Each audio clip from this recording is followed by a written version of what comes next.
இந்த வீடியோ பார்க்கும்போதே பயமா இருக்கு. ஏதோ ஹாலிவுட் படத்துல பாக்குற மாதிரி இருக்கு. ஆனா நடந்தது தமிழ்நாட்டுல தான்.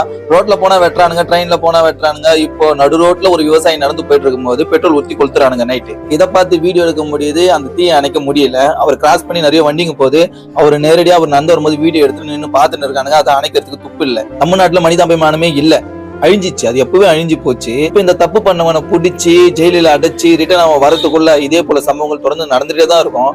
நான் இது தப்பு பண்றவனை கண்டிக்கணும் அப்படின்னு நான் சொல்லல. தப்பு பண்றவனை கண்டிக்கிறத பார்த்து அதுக்கப்புறம் இந்த தப்பு பண்ணணும்னு நினைக்கிறவன் அது நினைக்கவே கூடாது. அந்த மாதிரி ஒரு தப்பு பண்ணவனுக்கு நம்ம தண்டனை கொடுக்கணும். அப்பதான் இந்த மாதிரி தப்புலாம் நடக்கவே நடக்காது தமிழ்நாட்டுல. நம்ம நாட்டுல நம்ம சுதந்திரமா வாழ்றதுக்கே ரொம்ப பயமா இருக்கு. இந்த முதியவர் இருந்த இடத்துல நம்ம இருந்தா என்ன நினைச்சிருப்போம்? நம்மள யாருன்னா காப்பாத்துவாங்களா? நம்மள யாருமே காப்பாற்ற மாட்டாங்க போல, நம்ம செத்துருவோம் போல அப்படின்னு எவ்வளவு பயப்படுவோம். அந்த பெரியவர் இதெல்லாம் எதுவுமே யோசிக்காம கொள்ளாம அந்த வழியில ஓட கூட முடியாம நடந்துட்டு போயிட்டு இருக்காரு. இதை பார்க்கும்போது ஒரு மாதிரி கஷ்டமா இருக்கு. அடுத்த ஒரு வீடியோல பார்க்கலாம்ப்பா. இதை பத்தி நீங்க என்ன நினைக்கிறீங்க? மறக்காம கமெண்ட் பண்ணுங்க.